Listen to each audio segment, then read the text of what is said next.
বিপদত কেতিয়াবা দিশহাৰা হওঁ তেতিয়া একমাত্ৰ সাহস দিয়া ছোৱালীজনী আছিল ঋতু গতিকে তাই যে তেনেকুৱা এটা কিবা কাম কৰিব পাৰিব এতিয়াও আমি কল্পনা কৰিব পৰা নাই এতিয়াও কোনোবাখিনিত আমি ৰৈ গৈছো যে ঋতুৱে এনেকুৱা এটা কাম কৰিব পাৰে নেকি সেইটো এটা এতিয়াও প্ৰশ্ন হৈ গৈছে কাৰণ আমাৰ বিপদৰ সময়ত সহায় কৰা আমাৰ বিপদৰ সময়ত প্ৰত্যয় দিয়া ছোৱালীজনী আছিল ঋতু গতিকে এনেকুৱা ধৰণৰ এটা কাণ্ড তাই কৰিব পাৰে কেতিয়াও আচলতে ভাবিব নোৱাৰে আৰু ইয়াত থকা প্ৰায় সকলে অনুপেয় হওক সতীৰ্থ বা প্ৰায় সকলে ঋতুৰ সৈতে একেলগে কাম কৰাৰ সৌভাগ্য হৈছে আমাৰো একেলগে কাম কৰাৰ সৌভাগ্য হৈছে গতিকে একেটা হাউচত কাম কৰাৰ পাছত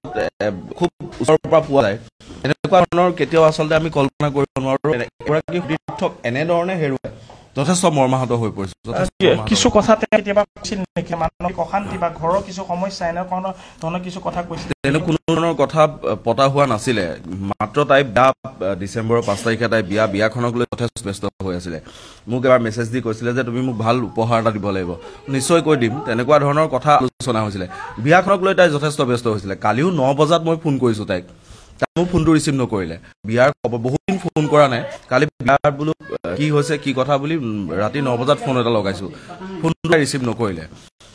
থাকক কল নিশ্চয় কৰিব চাগে সেই বুলি হৈ গ'ল কথাটো কিন্তু এইকেইদিন সঘনাই তাই বিয়াখনক লৈ যথেষ্ট ব্যস্ত হৈ আছিল বুলি জানো আৰু সেইবাবে আমি ইমান মেছেজৰ জৰিয়তে কেতিয়া খবৰ লওঁ বিয়া কিমান দূৰ আগবাঢ়িছে অফিচৰ ডিউটি মাজে মাজে বিয়া আগবাঢ়ি আছে বুলি তাই